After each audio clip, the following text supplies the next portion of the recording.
All right, the first panel of the day that we're going to start is going to be a panel on competing logistics. And here to moderate the panel, we have Kevin Samples.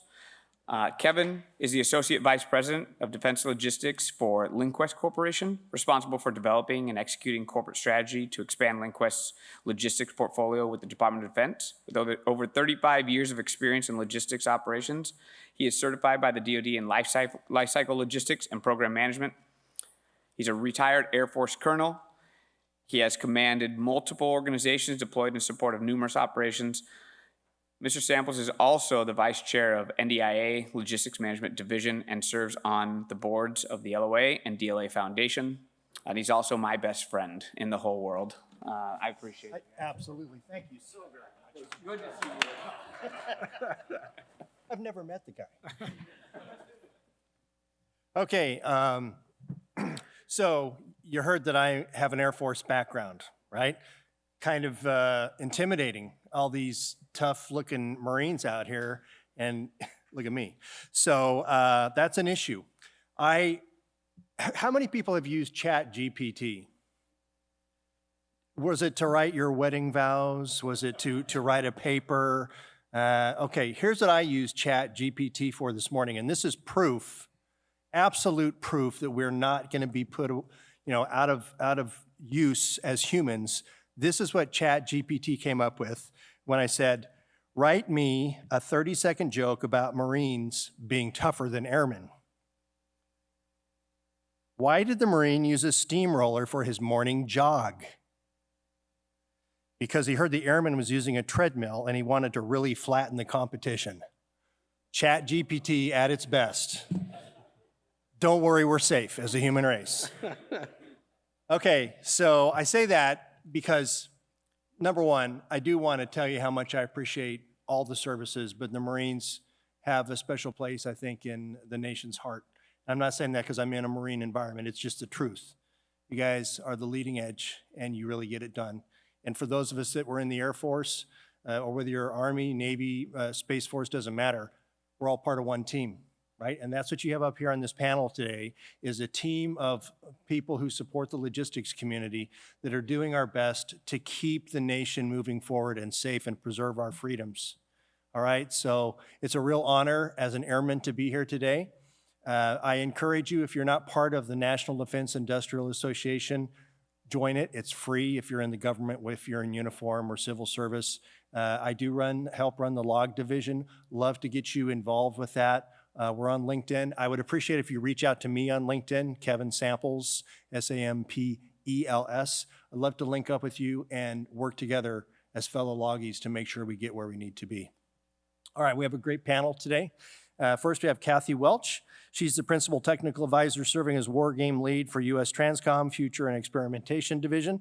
She's got deep expertise in combined and joint force strategy and capabilities development with an emphasis on logistics. Thanks for being here, Kathy. Colonel Paul Nelson has been in the Australian Army for 30 years, currently serving as the Australian Liaison Officer to both the Joint Staff and the U.S. Transportation Command. Background is in mechanical engineering, and he's held a lot of different technical maintenance and joint logistics roles. So, Paul, thanks for being here. Colonel Joe Garaux, Career Logistics Officer with multiple operational tours in both Iraq and Afghanistan, served as Marine Expeditionary Units, 1st Marine Division, 2nd Marine Air Wing, lots of amazing positions, great background, and you're going to be taking command of a combat logistics regiment in just 2 weeks, right? So congratulations. And then down there on the end is Phil Reeves, also served as a Marine Corps logistician, leading combat and humanitarian operations in Iraq and Indo-PACOM.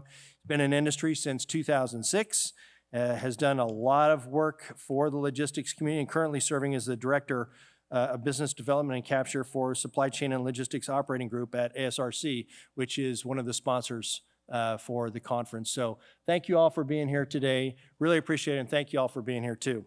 So I'm just going to make a few opening comments to kind of set the stage, and then we'll get into some questions.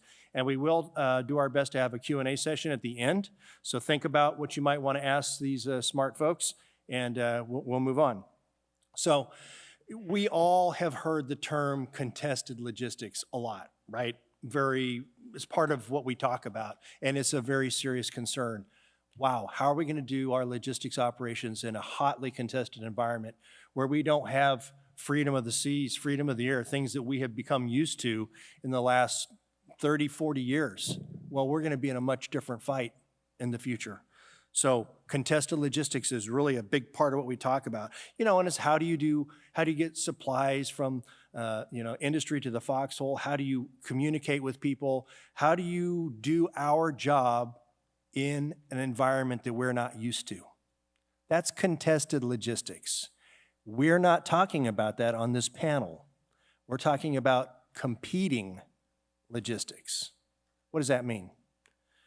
It was referenced by the folks just prior to us where they're talking about, as an example, you think you've got a contractor lined up to help you do your work when you arrive in theater. But guess what? So does that service, and so does that unit, and so does that unit. What do we do when we find out that the fuel that you thought you had for your operations is also needed by somebody else? Or these parts that's needed for this F-35 is also needed for this F-35. So not only do we have an enemy in theater that we're going to be having to address, a very tough enemy, but we are too often enemies to ourselves because we don't necessarily have an integrated, synchronized way of making sure we know what all of our requirements are. So we need to learn how to stop competing with ourselves and operate as a truly joint force with our services. And who else? Our allies and partners. We don't have a monopoly on the right decisions or the right movements or the best ideas about how to do things. This is going to be a true joint force, allied and partner situation that we have to work our way through. And we better find a way to stop competing with each other and work together as one force, best utilizing those resources that we do have available to us. So that's kind of the scene setter. All right, that's what we're talking about, is competing logistics. So I'm going to start off, and I'm going to go to Kathy right off the bat. Ladies first. Competing requirements within the joint force is evident and comes in the form of competition, basically the prioritization of resources. So can you tell me what you have seen from your position and your background as ways to mitigate this really pretty serious problem? Thank you. I don't think there are privileges for ladies first in this regard, but I'm gonna go ahead and go with it. And I was told I can be sporty and direct, so I'm gonna set the tone here. You all can correct me as we move on. So point of reference. From the strategic logistics enterprise perspective, we are constantly doing discussions, war games, what have you, talking about it is a constrained resource environment, therefore we have to make a decision. So I'm gonna point to the point of an informed decision to counter what are issues with constrained resources. And in that, in just the discussions and opening comments today, I've heard already where we're starting to creep into where I see the issues are relative to an enterprise in managing constrained resources. I'm gonna do it from the strategic level. And that has to do with a lack of understanding of what the problem is or the intended effect that that resource is intended to generate. And so when we do that against time and space, from the Marine Corps on in, up through the department, the Navy, and other services, from the strategic perspective, we're looking at in time and space, what is the risk opportunity information necessary to inform the decision? And I'm talking about at the SecDef, right, joint staff, et cetera level. And so I won't go through all the processes and forums. We've looked at the governance processes to get after it. But I'm not going to go into the planning side of things where we need to know more about what your requirements are. But it gets into just when we get to the point of we have too little right now is too limiting, I think, of a discussion. I think what is more beneficial and what we're seeing and exploring what this new operational environment is, and I will caveat end to end, not just in the theater, but where it is sourced from and where it generates from, we will say homeland. And so when we just talk about the end-to-end aspect, we are now nested into that discussion of integrated deterrence. And in that, it is what is needed, right? What resources, what effects are needed in time and space relative to the echelon that it will execute at, and then who owns the risk and who is afforded the opportunity by the balancing of such risk with the resources that are requested. So that's like a PhD thesis, I get it. But I'll go to some very simple areas where we've seen and just discussions and planning and just real world activity and creating what they call integrated tip fids and or global operational plans. First step, and I think Kurt Hudson mentioned it, right? What is the data? What are the requirements? What is it that you need by a service? And then we need to get into the adulting aspect of it. And the adulting aspect, and this is where I get a little sporty, so if there's a hurt feelings report, I'll fill it out later, is take what your requirements are, what you see as a service, and you know, to Travis and Kurt's demo up here, it's great. We have a demo of what the Marine Corps is going to do in that AO. What is everyone else doing there?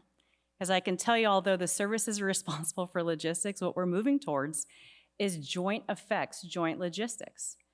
And so when we start establishing, and we can see the visibility aspect, I'm getting into, I think, some of Paul's decision space here, we can see what the situation is, we can see what the commander's intended effects are, and when we do that at echelon across phases, because here's a second aspect of what we're learning in our world of exploring this future space, or what I call here and now actually, is there is a real, I think, misread here of the operational environment, that we will have clear transition points across phases for us to plan towards.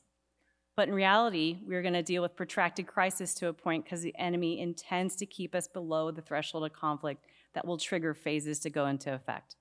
So those resources that you are hoping to get when a certain particular part of the plan goes into effect, you probably will not. Therefore, you're optimizing what you have in theater, and you have to play nice with everyone there. There are also the misreads of what the legacy approaches were to intra-theater logistics and inter-theater logistics. There is no longer the ability for us to sit back on our heels and say, well, we can't deliver any further than this node, says US Transcom. We will deliver to the point of need as negotiated relative to risk, the operational environment, and the commander's initiatives. So I think visibility, one, recognition of the actual requirements, and then going horizontally across to the other services to see, as log as the pacing function, I'll say that. Therefore, we need to take the initiative to realize what those requirements are in time and space, who holds the risk associated with those resources not being employed or not being gained or achieved, I should say. And then what opportunities does that afford to the other sister services, partners, what have you in the region, so we can actually start playing dynamically and be less reactive. That's great. Thank you. You mentioned data. It's been mentioned several times already, but for you, Paul, when we talk about data, the availability of data, the lack of data, the cleanliness of data, kind of the end state that we always try to pursue is the decision advantage, right? How do you use data to make better, more informed decisions? So as it relates to this conversation that we're having about competing for resources, how do you view that term of decision advantage, and how does it apply to how we can kind of overcome or mitigate this risk that we're talking about? Yeah, sure. So I think decision advantage is sort of one of those terms that's made its way into common use. There's a few out there. I think contested logistics is another one. We as a community, we tend to like to throw them back out there because they're the buzzwords and it demonstrates our relevance when we use them. I think, though, we probably need to, before we throw them back out there, actually unpack it a little bit and make sure we understand what we mean when we say it. Because unless we do, what we're doing is we're perpetuating this sense of talking about things but not actually doing anything about it. So when we talk about decision advantage, if you break that down, well, we're talking about decisions and trying to generate an advantage, but an advantage over who? Are we talking about improving our own processes against a known baseline, or are we talking about a potential adversary? And if we're talking about decisions, well, what decisions? So Kathy just mentioned before about phase transition, particularly at the operational level, and how that will be unclear. So when we talk about phase transition, it's very much linked to things like permissions and authorities, which are executed, or we use those permissions and authorities in that decision-making cycle or process in time and space. And so so when we say things like decision advantage, you know, in my mind, what we're talking about is we're talking about creating an environment where we understand the permissions and authorities, we understand the risk to mission and risk to force as it translates in time and space. We understand the permissions and authorities that are attached to those phase transitions, and what we're seeking to do is have sufficient awareness of the environment and what the likely scenario is that we need to execute moving forward so that we can mitigate that risk. Because quite frequently what will happen is you'll get told that you can do what you needed to do 2 weeks ago to meet a task or a demand or a requirement that was 3 weeks ago.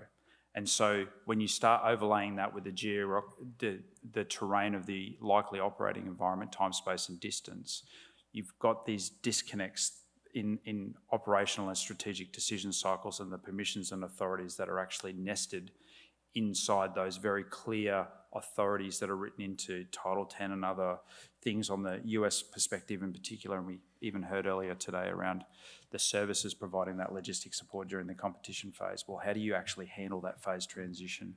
How do you swap those authorities? How do you make sure that you've got that appropriate stuff in place? So to me, when we talk about decision advantage, that's really gets to the heart of it, is how do we actually characterise the risks to mission, risk to force? What are the decisions that are linked to those? How do we understand the permissions and authorities that relate? And how do we create an environment where we are actively trying to engage with that so that we can bring that risk level down for the force? Great, thank you. So, Joe, you're sitting next to someone who we may very well find ourselves shoulder to shoulder with in a future scenario. For sure. Right? So Australia, clearly hugely important to capabilities that can be used in a future fight. But in general, how do you view the partners and allies that we currently have, that we're forming relationships with? How do you view that as affecting our ability or the challenge that we have with competing logistics?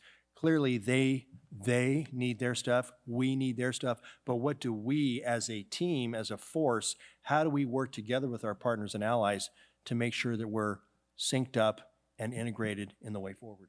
Yeah, thanks, Kevin. Great question. You know, where I stand is where I sit, where I sit is where I stand. And so for the non-Marines in the room, I'm sitting at 2MEF right now, which is down at Camp Lejeune, and we're largely a tactical logistics organization, a Marine logistics group that services that.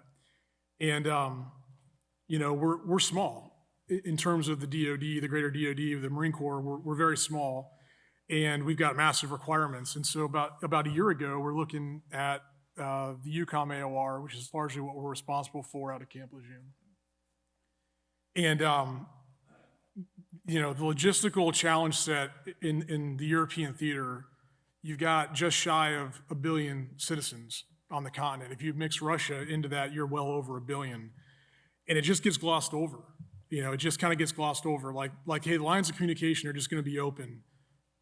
Really? What happens when Paris evacuates?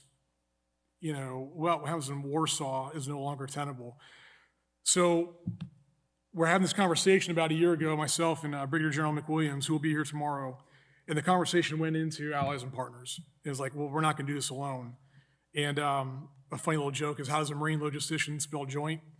A-R-M-Y, right? And so for any Army Let me folks, put that into ChatGPT. yeah. So I don't know who coined that, but I think it tracks. So we get a hold of 21st Theater Sustainment Command over in Europe, over in Kaiserslautern, Germany, and we call them up and I say, hey, I'm Joe Garaux, you don't know me, but I'm a Marine logistician, so I have very little to offer, but we have a big mission, you know, and we've got a lot of requirements, and you guys are massive and amazing, and we broke all the ice. And I said, can we come see you? Can we just come like spend a week with you? And they were great. Major General Ronald Reagan is his name, great name. He's the commanding general. So we went over and we saw General Reagan, and it was amazing. It was an amazing week, and what we realized was they have like Center Europe covered, and they're not thinking at all about the High North, and we own the High North if you look at some of the plans. You know, that's where our relationship with Norway is very, very valuable. And so we had this information sharing that went on for a week, and we walked out of there, and I think everyone felt a lot better. But they're going to provide, we're going to have to ask them for so much. We said, oh, we'll go DLA Europe. And they said, no, don't worry about that. We got that covered. And we started realizing what we're asking for, other people are going to be asking for, and there's going to be a paucity of resources on the continent if something were to go big in Europe. And so all that to say, to answer your question, and sort of couple with what Kathy has said as well, is we're not going to do it alone. We've got to have the allies and partners in place. I think in General Mattis's book, Call Sign Chaos, the last paragraph of that book is a nod to allies and partners and how we can't go at it alone. So I'll kind of hold there. Hopefully Yeah, you absolutely hit the nail on the head. I mean, we cannot ignore, we'd be silly to ignore the capabilities and contributions that we're going to have from our partners and allies. And I think that change in mindset is evolving, right? I mean, we're probably not where we need to be. Maybe not everybody is where we need to be, but clearly this is not something that we're going to do on our own. You know, and something else you said, just sitting here listening to you, a guy who I know is at the tip of the spear, you know, we're all focused on Indo-PACOM, right? I mean, that's probably the 5-meter target, if that's, hopefully it won't be, but maybe. But man, yeah, your AOR, we can't ignore that either, right? This is this is a crazy time in the world. Absolutely. And, you know, Indo-PACOM has been driving the conversation in the DoD, and we're all on board. We get it. It's a massive problem with a lot of water. But at 2MEF, we get assigned, you know, a little more gas on the UCOM AOR, because if there's a NATO escalation, we're probably going to, that's the Marine Corps is going to pay that bill. Yeah. Now, the good news is, though, the logistical challenges, I think, are COCOM agnostic. I mean, the challenges that we're dealing with the UCOM AOR apply equally, I think, in Indo-PACOM. Right. Probably just 3 times the tyranny of distance. Yeah. Yeah, it's there's a lot to think about here, but I think the bottom line that we're talking about on this panel is there is going to be a strain on our industrial base, both the organic and the defense industrial base, and there's only so much to go around. So we need to not do this in a vacuum. We need to do it together. 100%. I think the way that we are wise about that is we've got to determine our requirements early and often, and they've got to be accurate. Because I think what will eat our lunch, at least at the tactical level, is when we think we need this and we actually need this. And then at the last minute we say, oh, guess what, we were wrong, we were off by 20%. Well, not only do we not have 20% to offer, you're actually going to take a 5% reduction. So, yeah. Okay, so we talked certainly about, you know, tactical level, you know, operational strategic levels within the DoD, but the industry. Now, we've definitely got industry represented here today. I'm part of industry now. Industry plays a huge role in this, right? We can't do it just as a uniformed force. There's just no way. You need industry. We need innovation that comes from academia, okay? This is a three-legged stool that's got to work together. But from the industry perspective, Phil, I mean, what can industry do to help identify, synchronize, integrate, and fulfill those requirements to help us overcome this competition of scarce resources? Just to put an exclamation point, when I was a Marine Corps logistician, my best source of supply was whatever Army unit I was adjacent to. That's right. So I mean, no, I think that, you know, a couple of examples. So I always go back to my time in Shoiba Port, where we had, you know, lots of gantry cranes, lots of ships, lots of berths, lots of access to commercial capacity that was sort of on our own, right? It was essentially ours. We coordinated with the government of Kuwait. We went through the right channels, but we had a lot of access to that commercial capacity. And I think that that's something where industry has gotten a little, I don't know, a little soft, you know, kind of to your point of let's, you know, say some adult things. Industry is very, and I'm kind of focusing on where industry helps in terms of throughput, you know, class 1 through 5, you know, throughput and onward movement into the area. I'll let the other folks focus on technology, which is a huge part of it. But we're always the first to say yes. Yeah, we can do that. We can move mountains. We can do whatever you want as long as you put it on contract. We can solve all the problems. And then when rubber meets the road, it becomes a, whoa, you know, there's a lack of resources. So I don't know if any of you guys remember back to the heavy lift contracts of Iraq, where you go and you contract with one entity and you look at a set of trucks and go, oh, those are horrible. And you go let another contract with another entity and you're looking at the exact same set of trucks, even though you're talking to 2 different sets of subcontractors, right? So I think what industry could do to alleviate that is, and someone said it earlier, is you got to exchange business cards before the shooting starts. If you look at Ukraine, large defense industry integrators just penned a big agreement with the defense industry in the Ukraine, but it's been 2 years of ongoing conflict before that happened. I think that industry needs to do their homework. I think that along with our partners, in the DoD, we have to get out there and coordinate with our allies and their industrial bases. And I'll give a recent example. I was recently in Sweden. We had the opportunity to meet with Swedish Armed Forces Directorate of Logistics in our capacity as contractors. But we were talking about, they recently joined NATO, their industrial base, their gaps in their industrial base, what they needed from industry partners in order to meet their data requirements, meet their defensive requirements, and also partner with Norway and other entities. So industry's got to get out there, has to talk with not only our partners, has to talk with their industrial base. It fits in with the regional sustainment framework. It fits in nicely with that. But it's also, you got to understand that capacity. And from my experiences in Africa, I can tell you there's the internal resource strife of logistics capacity. The Army wants some, the Marine Corps wants some. We all want our piece of that capacity. But if you look at commercial capacity in a lot of the areas where we want to operate, Indo-PACOM, Africa, a lot of that is owned by China, owned by unfriendly people, right? People that, and it's that kind of continuum of, competition to crisis to conflict, of a lot of that competition is going on right now, and industries and the U.S. in general is losing in that competition.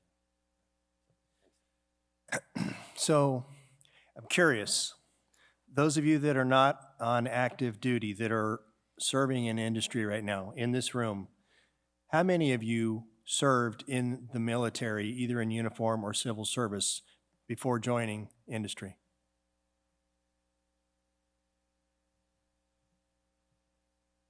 Where are your partners? We're not the bad snake oil salesman that sometimes we get labeled. We are not going to get where we need to be as a nation unless we learn to trust each other and talk to each other. Clearly, industry is there and they're going to need to make money. That's part of capitalism. But I ask for the show of hands because I did 37 years in the Air Force. I still bleed blue and purple. Okay, the other people who you're sitting next to out there that raise their hand, I guarantee you they have in their heart what's best for the services and for our nation. So as you said, Phil, we have got to get out there and we've got to knock these barriers down. Sure, you don't want to say, oh yeah, let's get a contract going and we can do anything for you. Don't worry about it, just show us the money. That's not who we are. We're here to do what's right for the nation. And so I just, I'll get off the bully pulpit in a second, but we are all aiming for the same thing. And that's to make sure that we have our rights and our freedoms with our nation and those other democracies across the world. And we have to do it as a three-legged stool.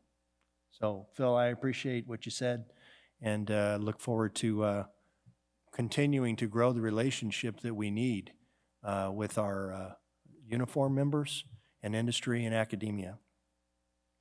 Okay, Kathy, Honorable Lohman mentioned the regional sustainment framework where we'll be setting up capabilities in other countries so that we don't have to ship equipment and assets back to the States for repair. How does, in your opinion, how does the regional sustainment network help address and mitigate this issue of competing resources? I think if I were to say it's not going to do anything that's helpful, that would be counterproductive. But it adds a layer, right? It's a system of systems within any theater, globally, what have you. So there's the regional sustainment framework that speaks to maintenance, repair, and overhaul. That is but one step in the right direction, and I think it's at least opening the doors and the aperture for a discussion. And if it's not realized near term, the fact that we have certain countries, or we have an identification of this requirement and our willingness to resource it, and we have on the receiving end countries that are willing to participate in it, That in and of itself is a messaging campaign, right? That supports integrated deterrence. It supports our ability to move towards more resilient posture in the theater. But it is on top of what the theater is already doing, right, with its theater distribution plan, theater posture plan, what have you. So it's that how that nests and works well together is to be seen, but it's certainly would be helpful. I think what it does, and it kind of gets after what we were just talking about with the industrial base, allies and partners, and even us as a department and interagency, is a step towards the right direction and a coherent strategy to get after logistics. I think that's what's lacking in a lot of other ways. And so a coherent strategy that would essentially take step one in operationalizing the defense industrial base strategy that just came out in June. It's only 50-some pages, 4 key principles or LOEs that it wants to go after, but it's a strategy, right? We haven't operationalized it. So I think as a community, looking at how the RSF is implemented, its successes and I'm sure failures in some regard, because we're dealing with politicking of this in a very tenuous situation and region, is that we look at it and we make it accountable for what it's intended to do in support of that strategy, both defense industrial-based strategy, as well as our defense strategy and national military strategy. So I think it's kudos, right direction, but in a way to expedite that, its success would be to articulate what the requirements are that we have to make this effective, right? So what can the services do to see this as an opportunity to strengthen the talking points of those that are advocating on behalf of the Marine Corps and the Navy and the other operating forces in the theater to make it in IOC form at least moving the needle versus just a talking point. I think that would be a great challenge for it. So from your perspective, working and supporting a Transcom, you deal with all the services. Do you, and I'm not trying to put words in your mouth, but do you see the service challenges when it comes to the logistics operations? Are they similar in the services, right? So if the Air Force has issues with this, do you see it in the Army and the Navy and the Marines and Space Force? Do you see similarities across the logistics community from your vantage point? I think for, especially the audience here, I think everyone's had time in Padia, or it's same, but different, right? Remember those t-shirts? Yes, it's just at a different scale relative to the services, depending upon who is of emergent need, the nearest alligator of the boat, the stand-in force, right? What do you need? Well, you've embedded yourself as a stand-in force to the point where people kind of forget about you, right? You're not moving and shaking when the balloon goes up. So it's how do you make your requirements relevant against the decisions that must be put forth at each echelon. So you're in time and space, staying ahead, and I think not being reactive, but staying ahead of the game. Yeah. Yeah, absolutely. Okay, thank you. All right, Paul. So you're obviously, in the Australian forces, and you work in joint staff and support Transcom. Tell us from your perspective, this whole issue of competing logistics, is it something that's talked about in your service? Is it a known issue that it needs to be worked? What have you seen, and how do you feel is the way to carry this message or to confirm the message with the folks in your service? So I was going to say something, then I wasn't, and then I think I will. So in terms of competing logistics, so I'm taking a leaf out of Kathy's book, which is probably never a good thing. So in terms of competing logistics, it's very interesting, certainly in the way that you've characterised it, because when the doors are closed, we talk about when the US comes to invade Australia. And I mean, we say that with love in our heart, but I mean, the reality of it is that when you talk about relative orders of magnitude of the forces that may be looking to force project through Australia or even to hold in Australia, I've spent over my career plenty of time working with the MFD rotation up in Darwin and things like that. And so once you start to get an appreciation for the size and scale of the organisation as they are coming through, it does cause us concern. I think there's a lot to unpack that sits below it in terms of that relationship between allies and partners more broadly. We'd say things like interoperability and all those kind of things, and it's largely underpinned by this sense that a problem shared is a problem halved. which is, true in a very abstract sense, but more importantly, we need to understand where that competitive advantage comes from, that interoperability, because one of the tenets that we're trying to apply here is simplicity. And so these additional overlays that we do with interoperability and even the regional sustainment framework, it gives us options, but it's not a zero-sum game. It does come with additional complexity. So we need to understand that when we are, working with one another, using the allies and partners relationship to try and improve those situations, that's actually what we are doing, that we are actually improving the situation, we are reducing risk, rather than just doing something because it looks good on paper. So, the regional sustainment framework, wonderful initiative. Anyone wants to talk more about it, I'm deeply entrenched in the bilateral stuff with the MRO. So if you want to, during the break, come and hit me up. But, that's fundamentally about the Pathfinder activities, about lifting those barriers, changing or identifying where permissions and authorities need to change to give combatant commanders freedom of action to develop regional sustainment plans. Okay. And so I think there's lots of opportunities to be exploited. Yes, we certainly do talk about it. There's lots of frameworks. So I noticed we've got the Japanese here. So we've got the Quad, we've got AUKUS, we've got multilateral exercises that we do. We've just done Pitch Black in Australia, which is the Air Force-based multinational activity. We'll roll into Talisman Sabre next year. So I think, certainly allies, partners, working collaboratively is very much at the centre of what we do. I think, but we need to engage in those conversations with our eyes wide open to make sure that when we are investing time and effort in them, we're doing so because it offers us clear advantage, not just because it was something that we could reach out and grab. Okay. So, Joe, of the folks that are up here, I think you're the one that's probably at the tactical level, right? So, I think so, yeah. Can you give us an example of where you may have experienced these types of challenges before, where you're competing for requirements, and what did you do to overcome that, or how did you get around that issue to still get the mission done? So I'm thinking about in Norway last year for a big exercise we did, Nordic Response with CLB 6, Combat Logistics Battalion 6th, was over there for about 7 months, and we used them as we called it a stand-in force, and there's a little bit of umbrage with that term because in Indo-PACOM, I think when we talk about stand-in force, we're talking about a sensing and shooting capability, and we certainly did not have that attached to this Combat Logistics Battalion. But what we did have was a robust tactical logistics suite with them.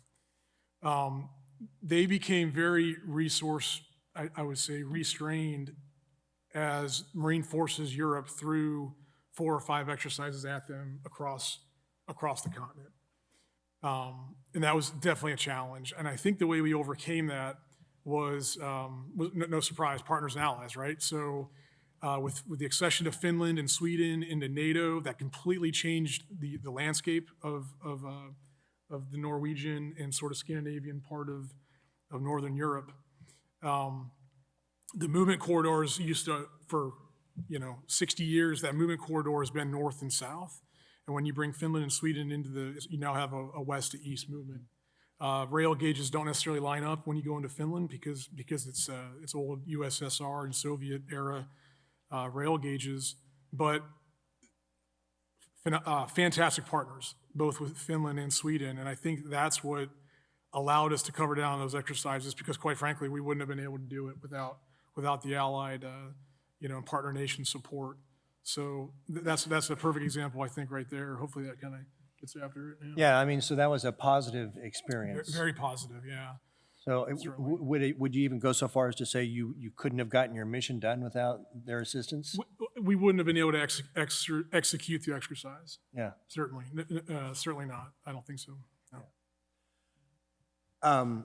So Phil, those of us that are serving in industry, we do our best to try to identify the challenges that are taking place, listen intently to folks as they express those challenges, look for ways to help if we can.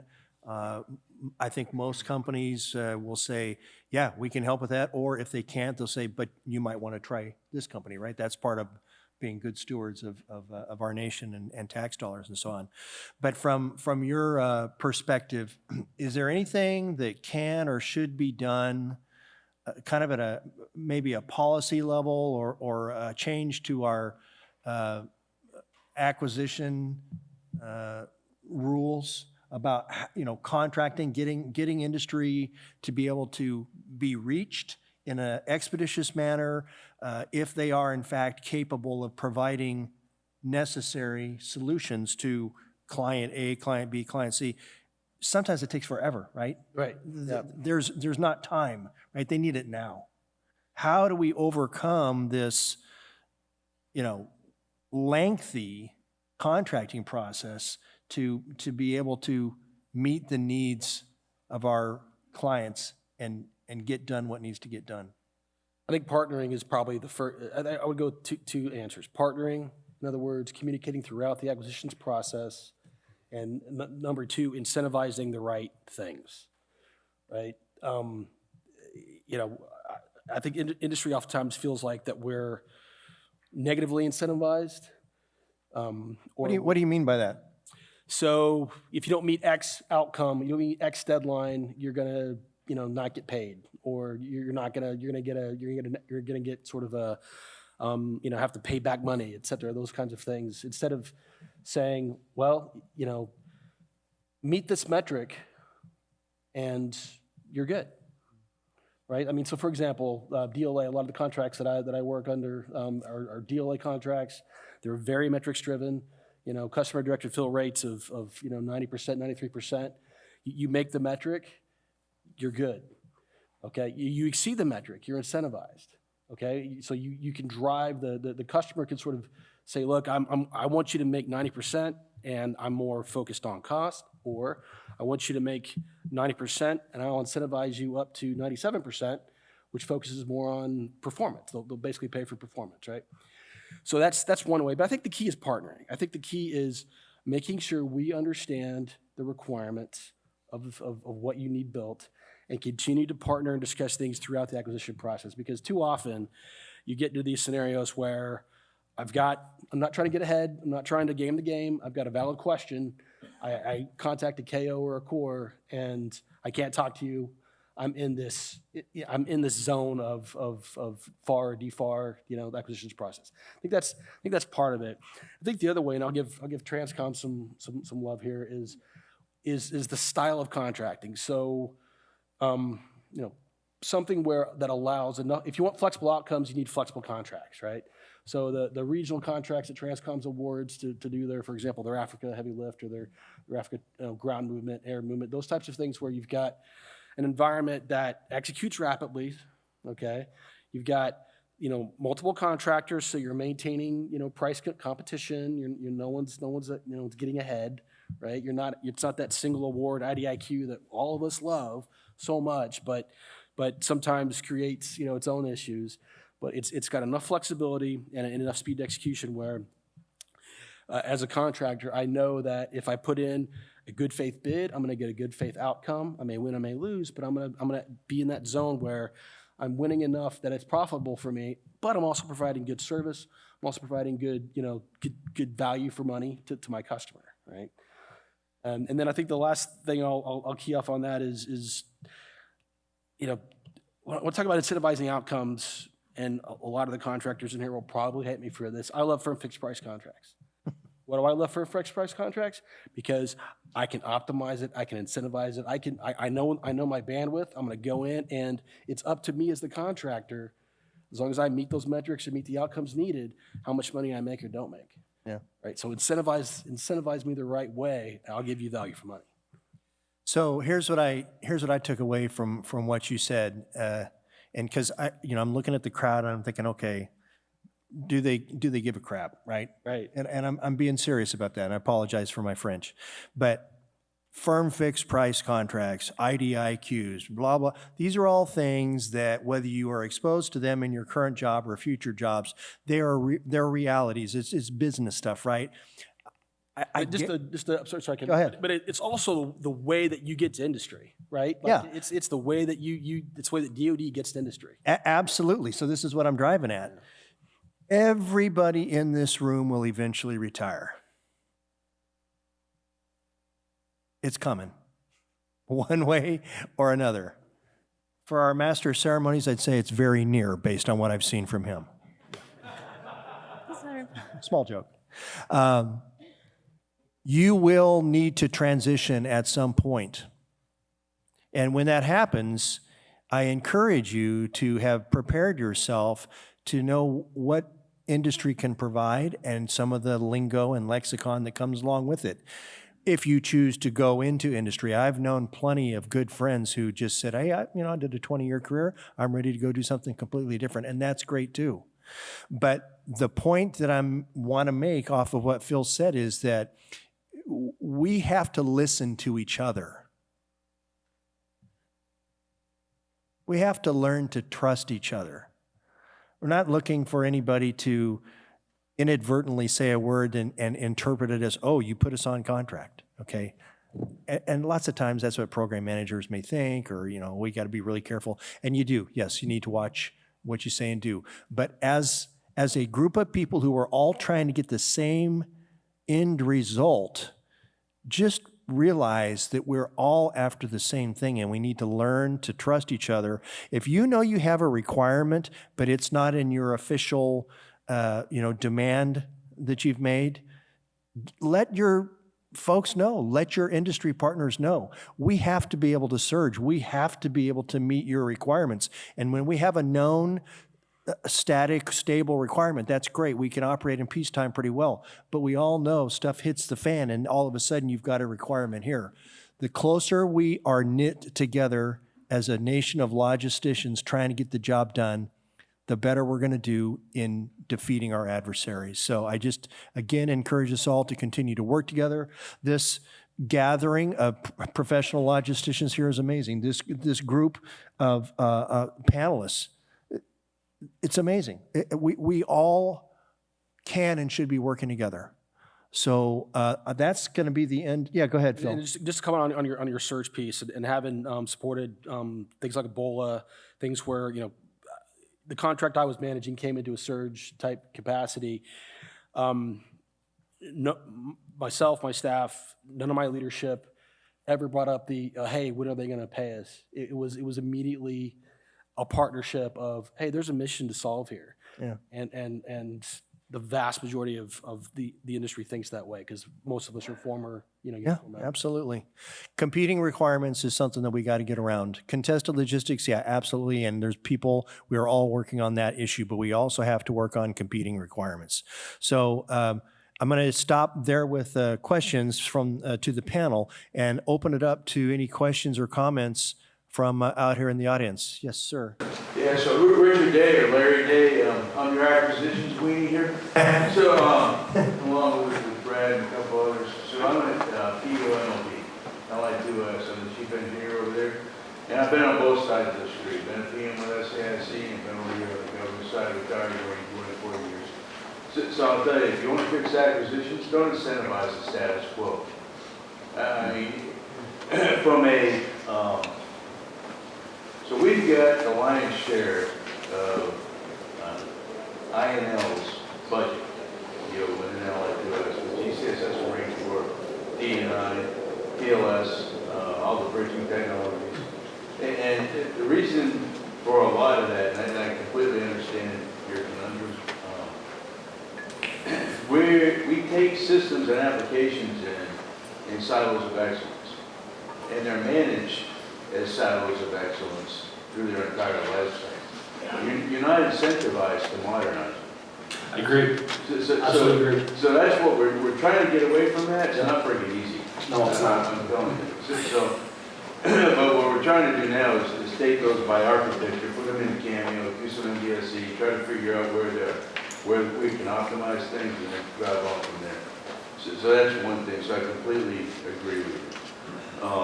And I said, I'll just beat that drum one more time.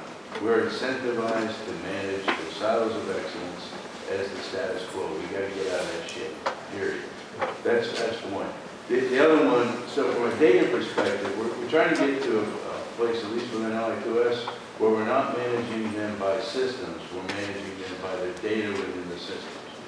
And if you look at the way we've done that from the Marine Corps perspective, the data owner has always been the FAMs, right? So the assistant commandants have always managed, or deputy commandants have always managed those data elements.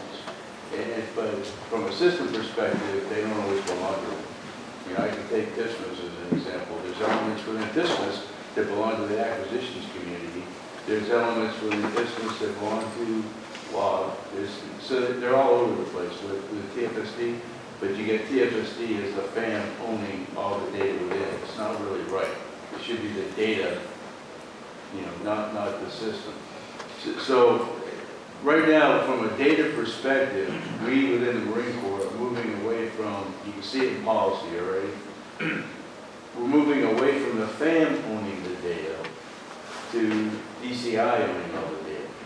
And then from, right, sorry, didn't realize I wasn't allowed. Could you start over from the very beginning, please? Yeah.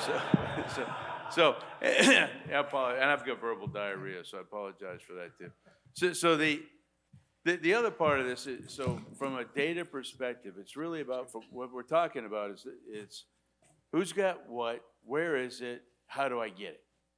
From a logistics perspective, right? And it doesn't matter what community, who's got it, where is it, how do I get it? And all that right now is built on relationship.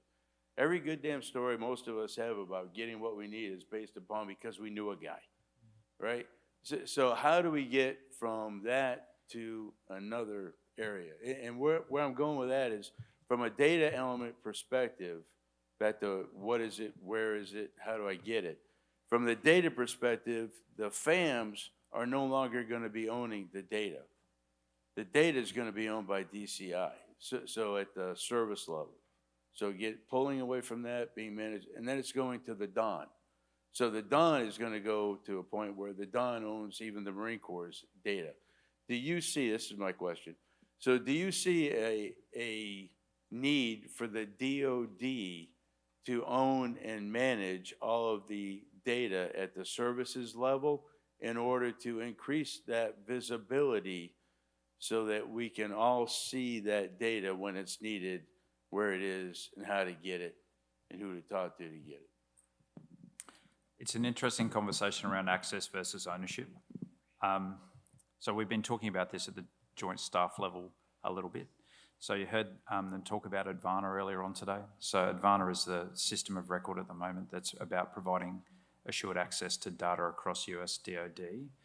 Then you've got a supporting conversation that also sits around, so additive manufacturing is a great vignette, but is not a solution unto itself. What it does is it provides a vehicle for us to understand how we get ourselves to a situation where us as the DoD are unable to manufacture repair parts when the OEM is no longer interested, right? So what we've done is we've created an environment where the only way we can access a repair part for a particular platform or system is through the OEM.